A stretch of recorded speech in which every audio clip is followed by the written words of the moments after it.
Hello students and welcome back to your own channel Singh Creation Education. And आज की इस video के अंदर हम कंटिन्यू करने वाले हैं आगाज NEET 2022 MCQ series for your complete biology revision. इस सीरीज के जरिए आपके सारे एमसीक्यू रिवाइज हो जाएंगे। जितने भी नीट एस्पिरेंट हैं उनका ये कंप्लीट बायोलॉजी रिवीजन कोर्स होने वाला है। कंप्लीट बायोलॉजी की रिवीजन सीरीज है जिसके अंदर आपकी पूरी की पूरी बायोलॉजी रिवाइज हो जाएगी।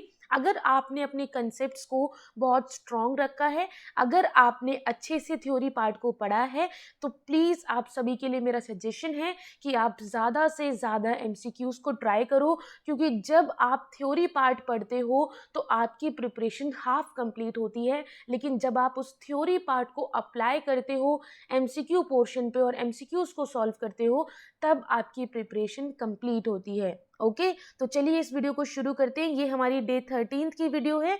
इससे पहले ऑलरेडी 12 वीडियोस मैं अपलोड कर चुकी हूँ। अगर आपने वो वीडियोस नहीं देखी हैं तो प्लीज़ उन वीडियोस को ज़रूर देखिए।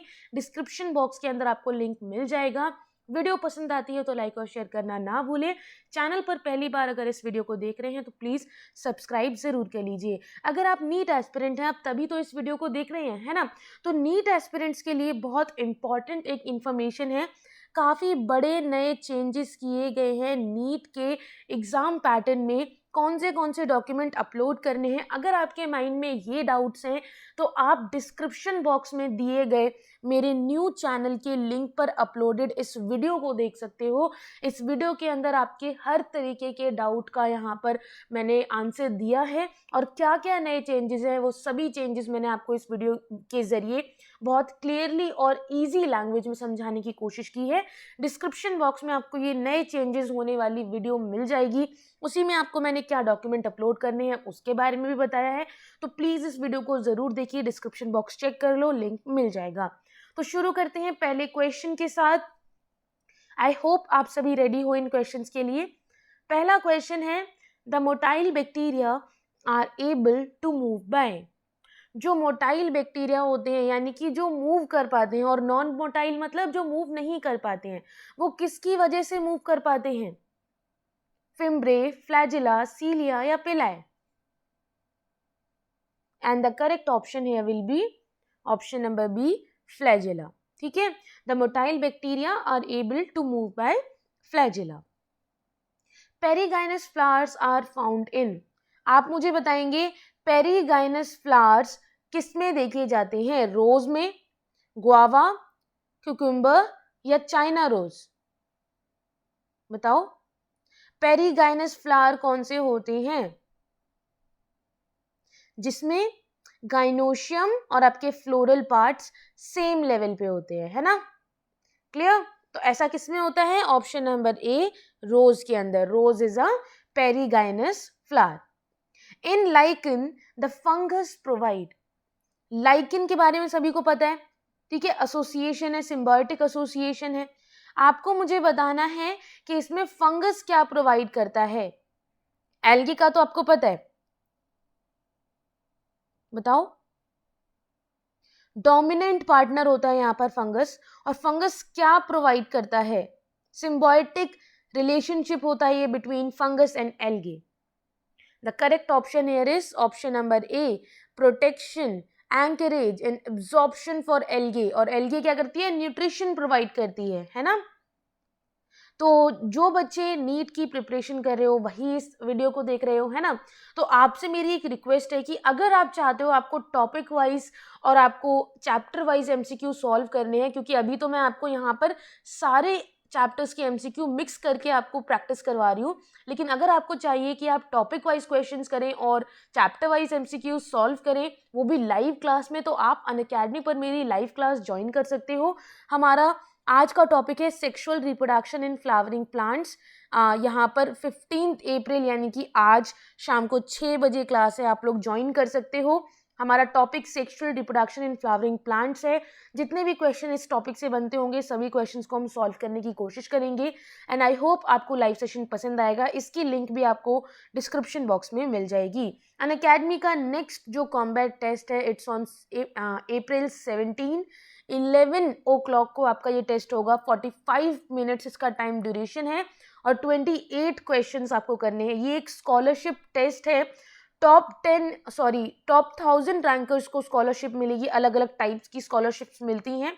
आप कोड यूज कर सकते हो, सिंह क्रिएशन एजुकेशन, यही कोड है, इसको आप यूज कर सकते हो टू एनरोल। उसी के अलावा आप एन अकेडमी की प्रीवियस ईयर क्वेश्चन के जरिए नीट अंडर ग्रेजुएट के लिए प्रैक्टिस भी कर सकते हो, रिविजन भी कर सकते हो, ओके, और डाउट्स भी पूछ सकते हो। तो ज़रूर इसे चेकआउट ज़रूर करो। आगे अगले क्वेश्चन पे आते हैं। Associations of histones H1 with nucleosome. H1 histone का एसोसिएशन विद न्यूक्लियोसोम क्या कहलाता है? बताओ क्या शो करेगा? Correct option is option number D, the condensation of DNA into chromatin fiber. Histone H1, H2 ये एडेड होते हैं न्यूक्लियोसोम में, है ना? पता है ना इन सब के बारे में? तो ये क्या शो करते हैं? ये शो करते हैं डीएनए के कंडेंसेशन, किसमें? Into the chromatin fibre. Which one is heterosporous? इनमें से हेट्रोस्पोरस आपको कौन सा दिख रहा है? बताओ। हेट्रोस्पोरस का मतलब क्या होता है बच्चों? जहां पर स्पोर्स का प्रोडक्शन हो रहा है दो डिफरेंट साइजेस में, दो डिफरेंट सेक्सेस में, बाय द स्पोरोफाइट्स। ठीक है, क्लियर? जो मेल यहां पर माइक्रोस्पोर होता है, जो the smaller of these the microspore and the male and the larger one is megaspore, female. ठीक है, तो बड़ा वाला स्पोर मेगास्पोर फीमेल, छोटा वाला स्पोर क्या होगा? Microspore mail. तो हेट्रोस्पोरस आपको इसमें से किस में देखने को मिलता है? ऑप्शन नंबर सी, साल्विनिया में। ठीक है, maturation promoting factor MPF full form आ सकती है। It is formed by option number C, mitotic cyclin and CDC2 kinase. Stems modified into flat green organs performing the functions of leaves are known as। Stem की जो modification होती है उनको modify कर दिया जाता है फ्लैट ग्रीन ऑर्गन्स के अंदर, जो कि लीव्स की तरह ही काम करती हैं। तो उन फ्लैट ग्रीन ऑर्गन्स को हम क्या कहते हैं? Option number D, phylloclades. ठीक है, स्टेम का मॉडिफिकेशन है और ये लीफ की तरह ही अपना काम करते हैं। These are known as phylloclades. Next question, in which group of organism the cell walls from two thin overlapping shells which fit together. देखो इस तरीके से सेल वॉल इसकी एक दूसरे के साथ फिट बैठ जाती हैं। ठीक है, सोप बॉक्स की तरह होता है।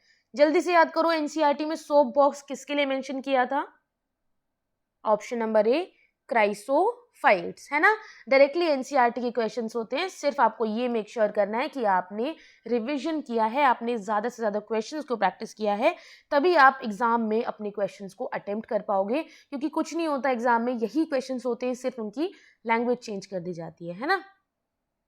Which one of the following statement is correct? इनमें से करेक्ट स्टेटमेंट कौन सी है? हमेशा याद रखना कि आपसे करेक्ट स्टेटमेंट पूछी जा रही है, इनकरेक्ट पूछी जा रही है, किस टाइप से आपसे क्वेश्चन किया गया है।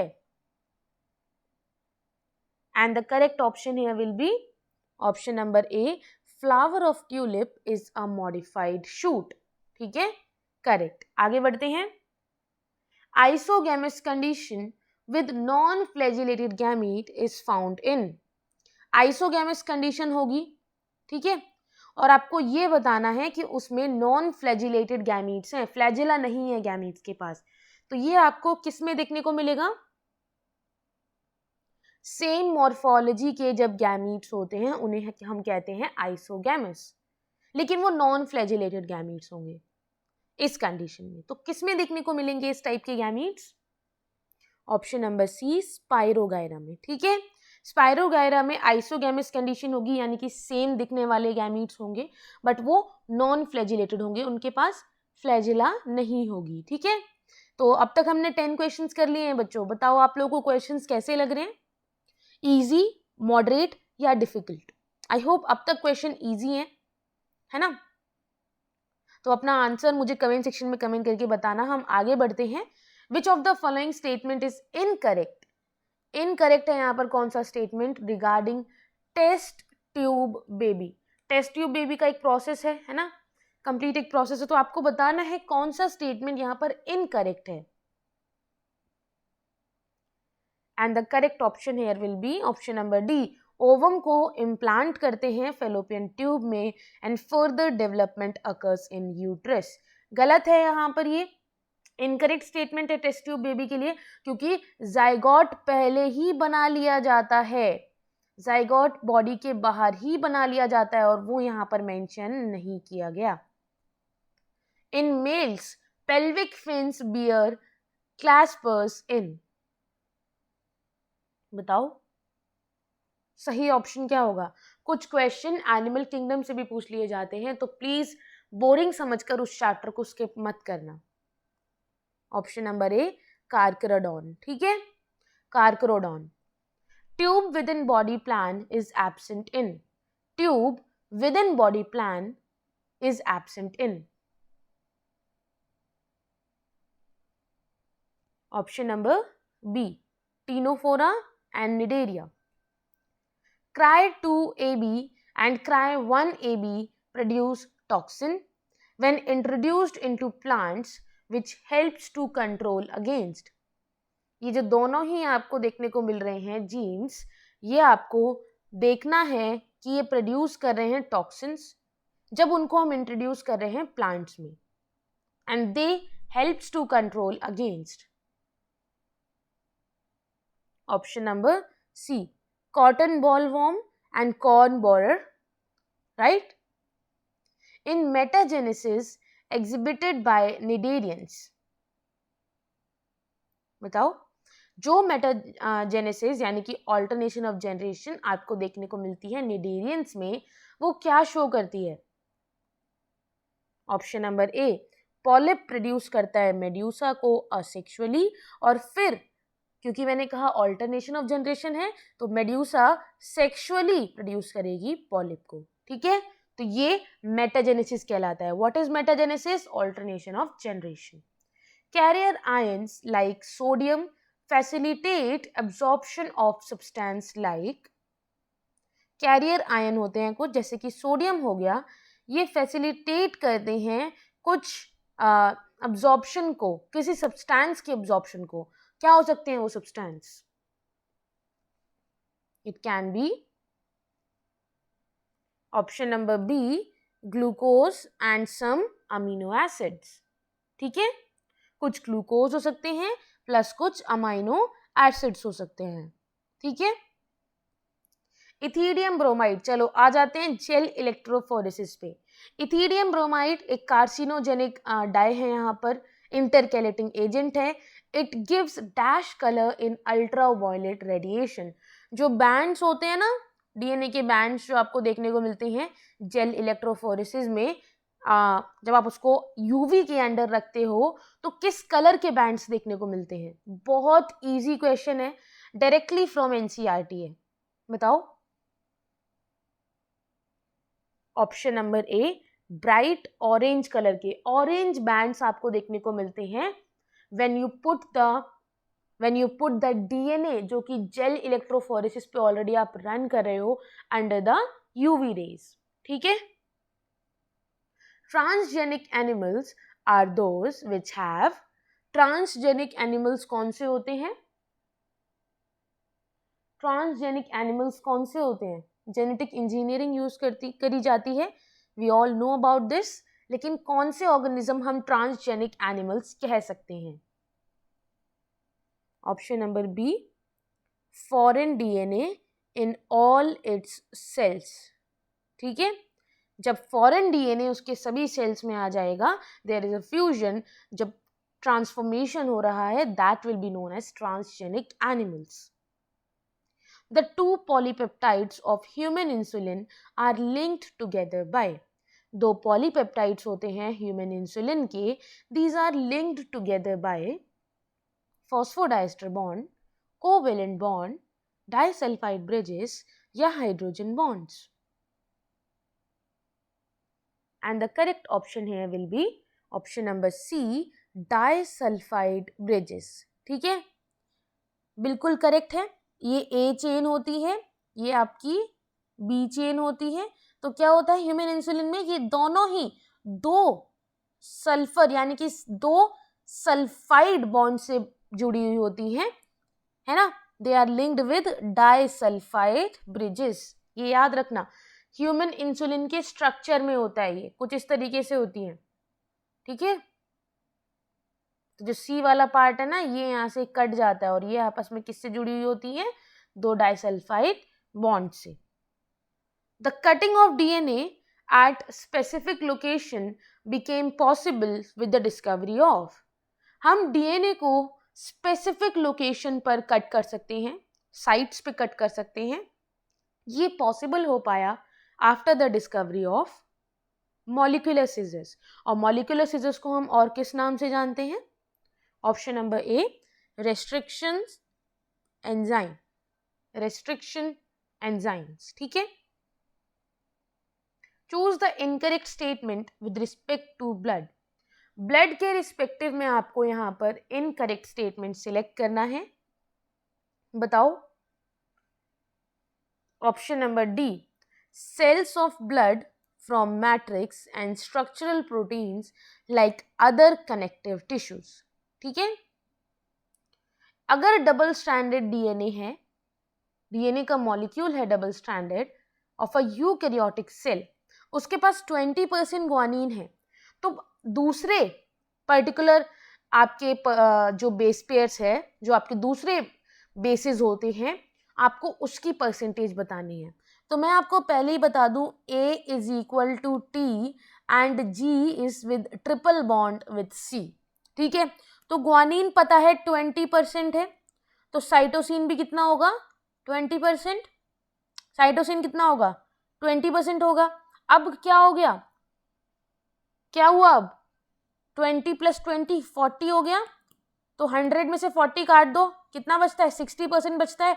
तो भाई आपका जो ए और टी है ना, वो इसी 60 में से है।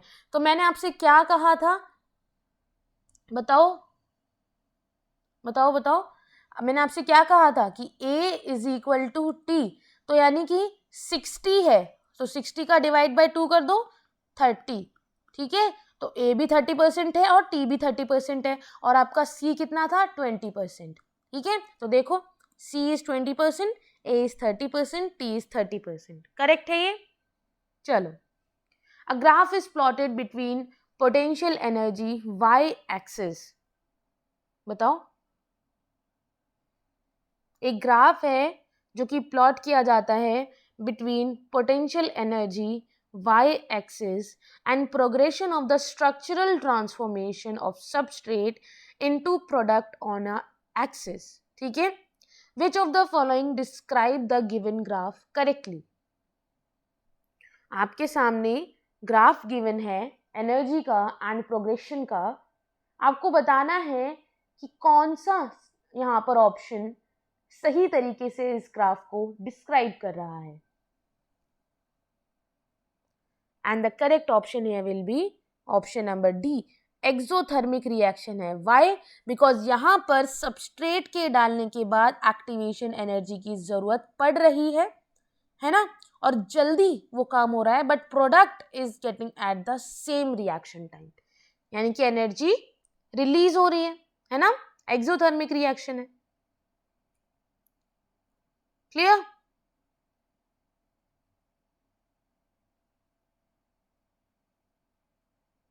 Vital capacity of lungs is correctly represented by, what is vital capacity?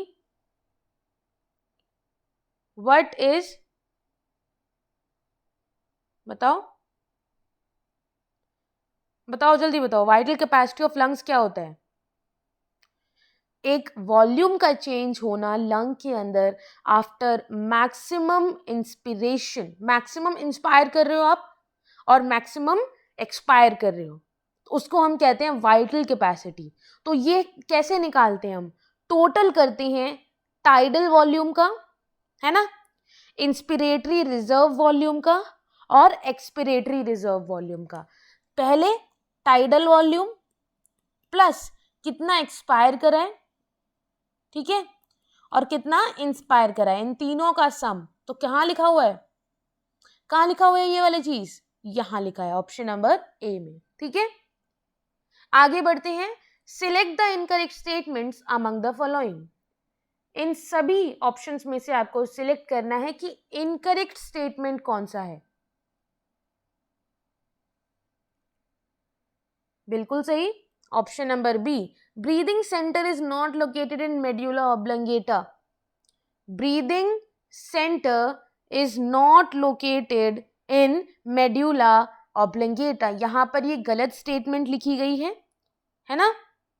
Correct है, कहां पर होता है, मेड्यूला ऑब्लंगेटा में ही होता है रेस्पिरेटरी सेंटर आपका, और ये इन्वॉल्व होता है in the control of breathing.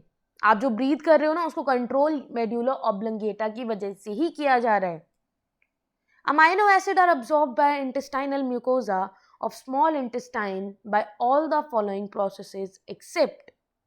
Amino acids को हम अब्सॉर्ब कर रहे हैं by intestinal mucosa of small intestine by all the following processes except simple diffusion, facilitated diffusion, active transport या osmosis। Option number D, osmosis, ठीक है। Intervertebral disc consist of a shock absorber skeletal connective tissue, और उसे हम क्या कहते हैं, option number C, fibro cartilage, okay. Which of the following is not an organ of lymphatic system. इनमें से लिम्फेटिक सिस्टम का ऑर्गन कौन नहीं है, लिम्फ नोड, स्प्लीन, थाइमस या किडनी।